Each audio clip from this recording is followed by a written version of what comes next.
Hello everyone, and welcome in this video talking about Civil 3D 25 new feature for coordinates. Now there have been some challenges regarding coordinates, and if you look in the forums, sometimes people want to assign a manual vertical and horizontal datum, and there have been challenges, and there are some countries whose datums may be missing. But with Civil 3D 2025 they made it easier and they're improving on this.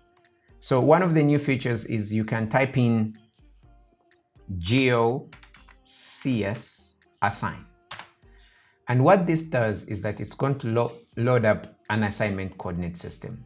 So it can show you if your drawing already has a coordinate system. In this case, I've already assigned a coordinate system, but what I like about it is you can see a nice little map or drawing. So for example, I've had this challenge whereby I'm trying to get a coordinate system and I'm wondering which part it covers. So the beauty of this is you can zoom in and widen this and you see the kind of coordinate system that section covers.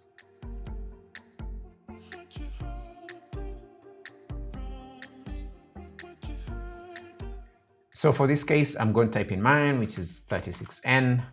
Okay. And the different coordinate systems are coming up, what we have in this case. So I'm going to use the ARC 1960 36N.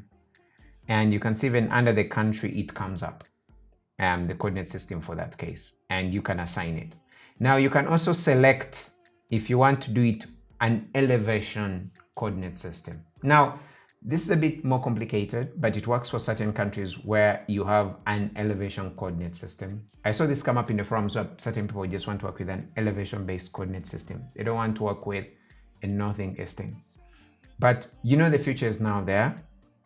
And once you assign a coordinate system, this has been, as always is you now be able to access the LiDAR, the Bing's image, which I don't like so much. I don't really like it so much. But the beauty is it's a good starting point for an image and it can help you design. So the other new feature that I've introduced is Esri imagery. So before you only had Bing. So this is the Bing imagery, and you had also the roads, so you could have your map over the roads, and you also had the hybrid. So these have been conversion in Civil 3D 2024. In Civil 3D 2025, they've introduced OpenStreetMap. Now, I'll be excited if they could allow us to import OpenStreetMap data natively inside Civil 3D without using plugins or going through a shapefile.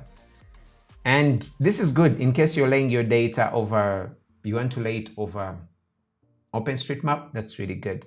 And something I've really liked is the Esri Streets. The Esri Streets really looks nice, and this is going to make it easier for people who want overlay maps and they want to show routes and destinations. So for example, in this case, we can put the Esri street map data,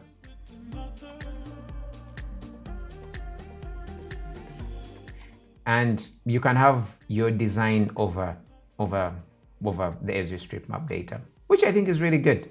We have the dark gray. Dark gray depends on what you want to show, which in this case is good. So you're trying to show your alignment over kind of a street map thing, but over dark data.